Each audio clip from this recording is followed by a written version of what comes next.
अगर आप जानना चाहते हैं एज ए टेलीकॉलर आपकी क्या क्या रिस्पॉन्सिबिलिटी होती है, क्या क्या रोल्स होते हैं, क्या क्या जॉब प्रोफाइल है, मैं आज की इस वीडियो में आपको सब कुछ बताने वाला हूं। दोस्तों वीडियो में हम आगे बढ़ेंगे, चीज़ों को एक्सप्लेन करेंगे एंड आपको समझाने की कोशिश करेंगे। उससे पहले बता दूं, अगर आपको एक प्रोफेशनल रिज्यूम चाहिए, आपका सिलेक्शन नहीं हो पा रहा है, आपके पास बहुत सारे रिज्यूम्स हैं एंड आपने पता नहीं कहां से बनवा लिए हैं या खुद से बना लिए हैं और आपको लगता है कि नहीं हो पा रहा है कुछ, तो आप मुझसे भी बनवा सकते हो। ये नंबर आ रहा है इधर, एकदम बढ़िया प्रोफेशनल रिज्यूम आपको मैं बना के दूंगा। और हाँ, थोड़ी सी कॉस्ट लगेगी।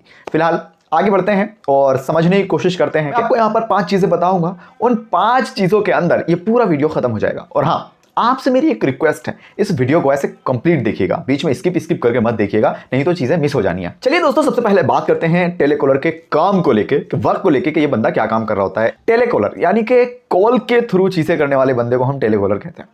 ये वीडियो थोड़ा सा ना लंबा हो सकता है क्योंकि मैं यहाँ पर जितनी चीजें बताऊंगा वो थोड़ा सा कहीं ना कहीं एक्सपीरियंस होगा, साथ में कुछ रिसर्च है, और तीसरी चीज मैं उन सारी चीजों को ऐसे खोल के आपके सामने रखूंगा। यानी कि कुछ का कुछ बता दिया, उल्टी सीधे चीजें नहीं। जितनी चीजें होंगी ब्रीफ में बताऊंगा, थोड़ा डीपली बताऊंगा। तो हाँ, जितनी भी चीजें कॉल के थ्रू हो रही होती हैं सेल की कैटेगरी में, वो कहीं ना कहीं टेलीकॉलर कर रहा होता है। कुछ और भी कह सकते हैं, बहुत सारे नाम और भी रख सकते हैं, लेकिन हाँ, यहाँ पर जो इसका स्पेशली नाम हमने रखा है वो है टेलीकॉलर। आपके पास ना बहुत बार कॉल आई होगी, ठीक है, कि सर हम ये क्रेडिट कार्ड सेल कर रहे हैं, हम HDFC बैंक से बात कर रहे हैं, हम ICICI बैंक से बात कर रहे हैं, कोटक महिंद्रा से बात कर रहे हैं, हमसे ये क्रेडिट कार्ड ले लीजिए, सेविंग अकाउंट खुलवा लीजिए, सैलरी अकाउंट खुलवा लीजिए। वो बंदा एक तरीके से टेलीकॉलर होता है। लेकिन स्पेशली अगर मैं बोलूँ तो यहाँ पर जो काम कर रहा होता है वो बहुत सारे ना हमारे देश के अंदर कॉल सेंटर है। कॉल सेंटर के अंदर जो बंदा काम करता है वो टेलीकॉलर हो रहा होता है, ठीक है। यहाँ पर उसके पास इनबाउंड कॉल आती है, आउटबाउंड कॉल करनी होती है, ठीक है। इस तरीके से और भी बहुत सारी रिकॉल करनी होती है, बार बार कॉल करनी होती है। ये सब जितना भी काम हो रहा होता है, ठीक है, ये एक टेलीकॉलर कर रहा होता है। अच्छा, घुमा फिरा के अगर देसी भाषा में बात की जाए तो फोन कॉल के थ्रू चीजों को सेल करना, ठीक है, कॉल के थ्रू चीजों को बेचना टेलीकॉलर की जॉब रोल है या फिर रिस्पॉन्सिबिलिटी है, उसका काम है। आई होप आपकी समझ में चीजें आ गई होंगी। अब बात करते हैं यहाँ पे पॉइंट नंबर 2 की, और ये है सैलरी और इंसेंटिव एंड बोनसेस। जी हाँ, जब हम कोई काम करने जाते हैं तो हमें सैलरी मिलती है। एक टेलीकॉलर की एवरेज सैलरी की अगर मैं बात करूं, क्योंकि परफेक्ट तो मैं यहाँ पे नहीं बता सकता, कोई भी नहीं बता सकता, एवरेज सैलरी यहाँ पे थोड़ा सा मैटर करती है आपकी कंपनी के ऊपर। अगर आप किसी इंटरनेशनल कंपनी में काम कर रहे हो तो सैलरी बहुत अच्छी होने वाली है। इंटरनेशनल कंपनी में जाने के लिए आपकी प्रिपरेशन, आपकी एजुकेशन और आपकी इंटरव्यू की जो तैयारी है बहुत अच्छी होनी चाहिए, और इंग्लिश आना यहाँ पे मैंडेटरी है।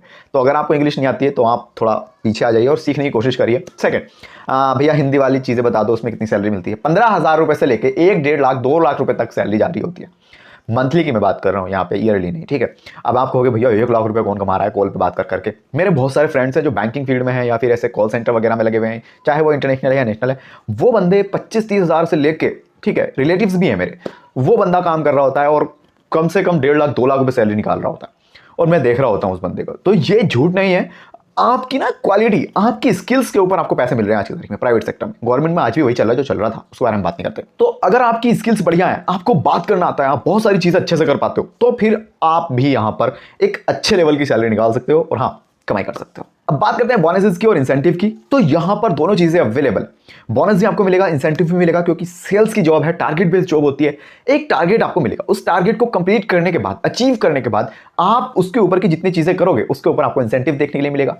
और आप जब मंथ में अपना पूरा टारगेट अचीव कर लेते हो, सारी चीजें प्लस पॉइंट में कर लेते हो, फिर आपको एक बोनस भी देखने के लिए मिलता है। अच्छा, बहुत सारे लोग पूछते हैं भैया टारगेट कैसे पूरा करें, टारगेट कैसे पूरा करें। आई बटन में 2 वीडियो लगा के दूंगा आपको, उन वीडियोस को देखिएगा, टारगेट पूरा आप बहुत इजीली कर पाएंगे। पॉइंट नंबर 3, और ये है स्किल्स, यानी कि इन वाली जॉब्स को लेने के लिए हमें कौन सी स्किल्स आनी चाहिए, कौन से काम करने हमें आनी चाहिए, ये जानना तो जरूरी है।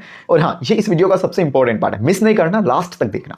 देखिए, स्किल्स का होना इसलिए जरूरी है क्योंकि आज की तारीख में जितनी ज्यादा जॉब्स निकल रही हैं, चाहे वो बैंकिंग फील्ड हो, चाहे वो कोई भी फील्ड हो, प्राइवेट की अगर बात करें तो हाँ, स्किल बेस पे ही निकल रही है। आपको काम करना क्या आता है वो सिखाने का उतना ज्यादा टाइम नहीं होता है, बस जल्दी से 2-3 हफ्ता सीखो और उसके बाद काम पे लग जाओ, पैसे कमा के हमें भी दो और खुद भी अपने घर बंडल भर के लेके जाओ। तो स्किल्स का आना इसलिए बहुत जरूरी है। अच्छा, कौन कौन सी स्किल्स चाहिए यहाँ पे मैं आपको बता देता हूँ। नंबर 1 है यहाँ पे good communication skills, English also Hindi, ठीक है। अगर आपको ऐसा लगता है कि हम कॉल सेंटर में जा रहे हैं या फिर हमें एज ए टेलीकॉलर बनना है या हमें टेलीकॉलर की पोस्ट पे काम करना है, तो बात तो करनी पड़ेगी, और बात करने के लिए आपको बात करना आना चाहिए। बहुत सारे लोग बोलते हैं भैया बात करने में क्या रखा है, तो मैं आपको बता दूं, सामने वाला जब आपसे कुछ क्वेश्चन करता है, कुछ भी पूछ सकता है, उसके मन का आपको तो नहीं पता, फिर आप उसके आंसर नहीं कर पाते हो, उसको 100% सेटिस्फाइड नहीं कर पाते हो, आप कोई चीज सेल ही नहीं कर सकते। मार्केट करने के लिए, सेल करने के लिए, ठीक है, किसी चीजों को बेचने के लिए आपको बोलना आना बहुत जरूरी है। क्लाइंट के सामने आप चुप बैठ जाओगे, क्लाइंट उसके अंदर कमी निकाल रहा है, आप सुनते जा रहे हो, या फिर आप क्लाइंट को उसकी खूबी नहीं गिनवा पा रहे हो, सामान की, प्रोडक्ट की, या जो भी आप इन्वेस्ट करा रहे हो चीजें, तो फिर दिक्कत है।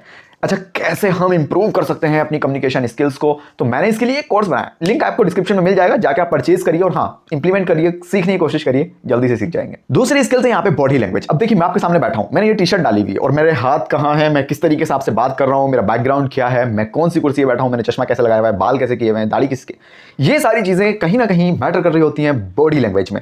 और बॉडी लैंग्वेज में बात करने का तरीका भी इंक्लूड है। ठीक है, मैं किस तरीके से बैठा हूं, मेरा पेट कहां जा रहा है, मेरा सीना कहां जा रहा है, ये हाथ कैसे हैं, ये सारी चीजें आती हैं बॉडी लैंग्वेज में।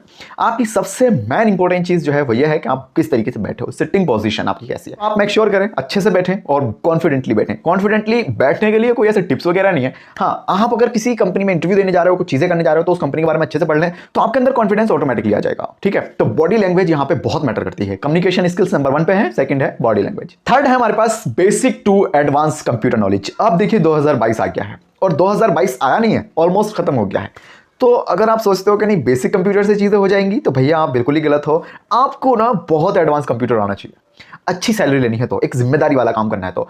और बेसिक कंप्यूटर में बहुत सारी चीज़ें आती हैं, बहुत कुछ आता है, आई बटन में वीडियो लगा दूंगा, वो भी देख सकते हो। और बेसिक टू एडवांस मैंने यहाँ पे बोला है, बेसिक टू एडवांस ये जरूरी है। अच्छा, एडवांस कौन कौन सी चीज़ें होती हैं इसके बारे में आप गूगल करो पहले तो, और मैं भी एक वीडियो बनाऊंगा कि एडवांस की कैटेगरी में, बेसिक्स टू एडवांस कैटेगरी में कौन कौन से कंप्यूटर के सॉफ्टवेयर आते हैं, कौन कौन सी चीज़ें आती हैं, कैसे कर सकते हैं, सब कुछ। फिलहाल आप बेसिक वाला वीडियो देखिएगा और एडवांस सीखने के लिए आप यूट्यूब पर सर्च करिए क्या क्या चीज़ें उसके अंदर हैं। आगे बढ़ते हैं। पॉइंट नंबर 4 है हमारे पास रिलेशनशिप बिल्डिंग। ये इस वीडियो का एंड इस वाले पार्ट का सबसे इंपॉर्टेंट पार्ट है, क्योंकि आप जा रहे हो एज ए टेलीकॉलर और यहाँ पे डायरेक्टली आप सामान किसी को बेचोगे, कोई नहीं खरीदेगा।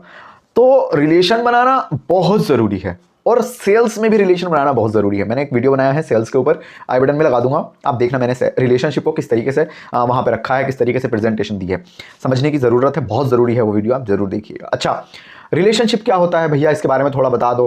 देखिए, किसी भी आदमी से जब आप बात करते हो, चाहे वो आदमी औरत हो, फर्क नहीं पड़ रहा, जब आप किसी से बात करते हो तो आपके अंदर, आपकी आंखों के अंदर ऐसा नहीं लगना चाहिए ये बंदा चोर है या ये बंदा हमारे साथ कुछ फ्रॉड कर सकता है, कोई चीज़ हमें घटिया बेच सकता है। कहीं ना कहीं आप पॉजिटिव हो उस चीज़ के प्रति भी एंड उस महिला के प्रति भी, उस पुरुष के प्रति भी जो आपसे सामान खरीदने की कोशिश कर रहा है या फिर आप जिसको सामान बेचने की कोशिश कर रहे हो। आई होप आप समझ रहे होंगे मैं क्या कहने की कोशिश कर रहा हूँ। रिलेशनशिप को मेंटेन करने के लिए 2-3 टिप्स हैं। सबसे पहले झूठ ना बोले अपने क्लाइंट के साथ, बिल्कुल पारदर्शी रहें, ट्रांसपेरेंट रहें। जो बंदा पूछ रहा है समय पे, टाइम पे उसको कॉल कर लें, जो भी टाइम उसने बोला है उसको कॉल पे चीज़ें डिस्कस कर लें। और हाँ, ट्रांसपेरेंसी रहना बहुत ज़रूरी है। तो हाँ, किसी भी तरीके का रिलेशनशिप हो सकता है, सबसे ज़रूरी ट्रांसपेरेंसी है। नेक्स्ट पॉइंट है हमारे पास इंग्लिश फ्लुएंसी। अभी 2022 का भी ऑलमोस्ट लास्ट हो गया है और इंग्लिश आना बहुत ज़रूरी है। अगर आपकी उम्र 20 साल से ऊपर है और आपको इंग्लिश नहीं आती है, आप बहुत बेकार टाइम पास कर रहे हो अपना। भाई सीख लो, कैसे सीखोगे आई डोंट नो, फिलहाल सीखो, जैसे भी सीखनी है, कैसे भी सीखो सीखो। और हाँ, फ्लुएंसी आनी चाहिए इंग्लिश बोलने में, डायरेक्ट ऐसे स्पीच टू स्पीच आप बोल सकें, स्क्रीन पर देख के आप बोल सकें, भाषण देना है इंग्लिश में दे सकें, कहीं ना अटकें। ठीक है, सदगुरु को आप देखिएगा, रणवीर इलाहाबादिया, ये भी और 2-3 लोग हैं इस तरीके के, बहुत ही सही इंग्लिश बोलते हैं।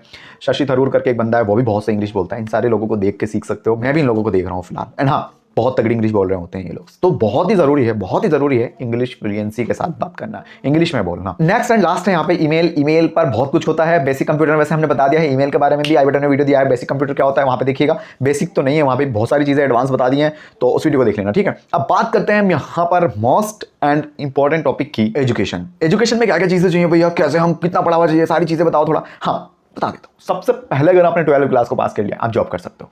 इसके आगे अगर आपने ग्रेजुएशन किया, पोस्ट ग्रेजुएशन किया, एमबीए किया या फिर आप पीएचडी कर रहे हो, फिर तो आपके लिए सारी चीज़ें इजी ही हैं। तो आप देख लो, अगर आपने इंटर पास कर लिया है, 12वीं क्लास को पास कर लिया है, तो आप यहाँ पर जॉब कर सकते हैं। अच्छा, कंपनी कहाँ होंगी? बड़े शहरों में सब जगह है, दिल्ली, बैंगलोर, कोलकाता, हैदराबाद, चेन्नई, मुंबई, पुणे, महाराष्ट्र, यहाँ पर बहुत कंपनी है। यूपी में थोड़ा सा कम है, तो आप दिल्ली जा सकते हैं। चलिए दोस्तों, बात करते हैं हाउ टू अप्लाई, यानी कि इस वाली जॉब के लिए हम अप्लाई कैसे करें भैया, ये और बता दो। चलिए समझते हैं। अप्लाई करने के लिए आपके पास एक प्रोफेशनल रिज्यूम होना चाहिए, नंबर इधर आ रहा होगा, आप बनवा सकते हो। सेकंड, आपके पास एक ईमेल आईडी होनी चाहिए जो प्रोफेशनल हो। प्रोफेशनल ईमेल आईडी क्या होती है, अगर आपको नहीं पता, रिज्यूम वाला वीडियो इधर लगा दूंगा, उसमें देख लेना आप। ठीक है, उसके बाद आपको चाहिए एक मोबाइल नंबर। इन तीनों चीजों की मदद से आप गूगल पे जाके सर्च करिए टेलीकॉलर के लिए, आपको इजीली मिल जाएगा। एचडीएफसी बैंक के अंदर भी मिल जाएगा, साथ साथ जितने भी बैंक है सब में मिल जाएगा। इसके अलावा जितनी इंटरनेशनल कंपनी है उनके अंदर भी ऑप्शन मिलेगा, नेशनल कंपनी है इनके अंदर भी ऑप्शन मिल जाएगा आपको इजीली। चले जाइए साइट पे, साइन अप करिए, रिज्यूम अपलोड करिए और हाँ, थोड़ा सा वेट करिए, शायद आपका हो जाए। अब बात करते हैं कुछ इंटरव्यू के क्वेश्चन की। इंटरव्यू के क्वेश्चन बताने से पहले आपको मैं एक चीज कह दूं, देखिए ये जो इंटरव्यू के मैं क्वेश्चन बता रहा हूं ये सबसे ज्यादा पूछे जाते हैं, और हाँ मुझसे भी पूछे गए थे।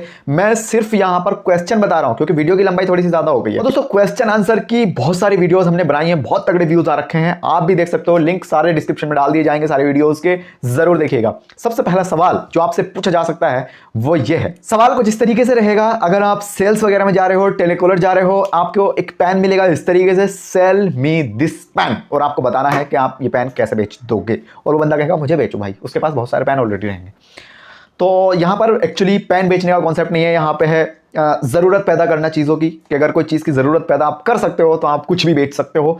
Concept clear. सेकंड सवाल यहां पर है अबाउट योर सेल्फ, या फिर tell me about yourself, अपने बारे में कुछ बताओ। और हाँ ये पहला सवाल भी हो सकता है, लेकिन सेल्स वगैरह में जा रहे हो, सीवी बंदे के हाथ में होती है, पढ़ लेता है नाम वगैरह, फिर भी पहला सवाल ये भी हो सकता है tell me about yourself, तो अपने बारे में आपको बताना है बहुत अच्छे से, अपने एजुकेशन के बारे में बताना। थर्ड सवाल यहाँ पे इस फील्ड में क्यों आना चाहते हो, कॉलिंग वाले फील्ड में क्या करोगे आके, क्या उखाड़ लोगे आके, एग्जामिनर आपसे पूछेगा तो आपको बताना है, मैं क्वेश्चन आंसर का वीडियो लगा दूंगा वैसे। फोर्थ सवाल यहाँ पे है बीपीओ एंड कॉल सेंटर में क्या फर्क होता है, थोड़ा सा फर्क होता है, आप अगर पढ़ोगे लिखोगे आपको पता पड़ जाएगा। पांचवा क्वेश्चन हमारे पास है गुस्से वाले ग्राहक को कैसे कंट्रोल करोगे। तो हाँ बहुत सारे कस्टमर का पैसा कट गया या बहुत सारे कस्टमर को कोई नुकसान हो गया तो वो डायरेक्टली कॉल करता है और गालियां देनी शुरू कर देता है कस्टमर को, और आपसे वो पूछ रहे हैं आपके एग्जामिनर के भैया कैसे डील करोगे, अगर किसी क्लाइंट को बहुत तगड़ा गुस्सा आ रखा है किसी कस्टमर को तो उसको कैसे हैंडल करोगे, तो ये आप बता दीजिए भाई कैसे करोगे। नेक्स्ट है यहाँ पे छठा सवाल, आपको यह नौकरी क्यों चाहिए, मतलब यही सवाल नंबर 7 है, आपकी बिगेस्ट स्ट्रेंथ क्या है, और इसी का अपोजिट भी पूछा जा सकता है। सवाल नंबर 8 हमारे पास है टीम वर्क को लेके आपसे क्वेश्चन हो सकता है कि टीम के साथ आप कैसे काम करोगे, कर लोगे नहीं कर सकते, तो आपको यहां पे उसका आंसर करना है। सवाल नंबर 9 है हमारे पास, do you have any question for me, यानी कि ऑलमोस्ट लास्ट हो गया है इंटरव्यू, एग्जामिनर ने आपसे पूछा है कि भैया मुझसे कुछ सवाल पूछना है क्या, आपको यहाँ पे शांत नहीं बैठना है, आपको पूछना है, कुछ भी पूछिए, कंपनी के बारे में पूछिए, उनके आगे के बारे में पूछिए कि सर आपके और क्या ड्रीम्स हैं कंपनी को लेके, या इस कंपनी का मेन रीज़न क्या है, मेन मकसद क्या है, ये बताइए मेरे को, और मैं इस कंपनी के ड्रीम को पूरा करने में किस तरीके से आपकी हेल्प करूँ, मुझे वो काम दीजिए जो कंपनी के ड्रीम पूरे हो सकें।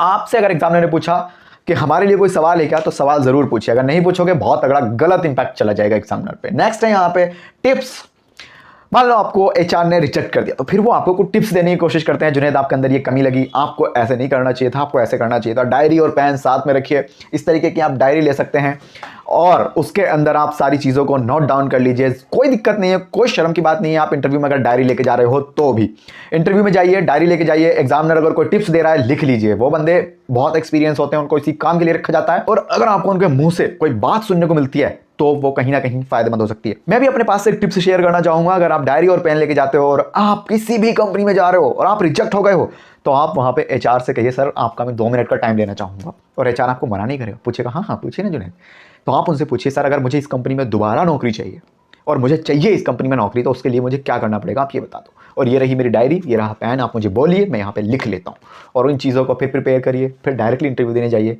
आई होप आपका सिलेक्शन हो जाना चाहिए और हो जाएगा। और हाँ ये टिप्स वर्क करती है, एक्चुअली मैंने भी किया है इस तरीके से कुछ, तो ऐसे कर सकते हो, और वो एचआर आपको वो जेन्युइन चीज़ें देगा जो मैं भी नहीं दे सकता, ठीक है, क्योंकि भाई इतनी सारी कंपनी है, इतने सारे बैंक्स हैं, अब किसको किस चीज़ के लिए बंदा चाहिए वो आपको बता देगा। फिलहाल इस वाले वीडियो में इतना ही। दोस्तों अगर आपको हमारी कम्युनिकेशन स्किल्स की बुक चाहिए फ्री में तो आप इस वाले वीडियो को 10 से 20 लोगों को शेयर कर दीजिए व्हाट्सएप पे, स्क्रीनशॉट को सबमिट करिए इस वाले नंबर पे, और हाँ पीडीएफ ले लीजिए हैंड टू हैंड। इंस्टा पे इंस्टेंट रिप्लाई आपको मिलेगा तो फॉलो करना मत भूलिएगा। Thank you so much.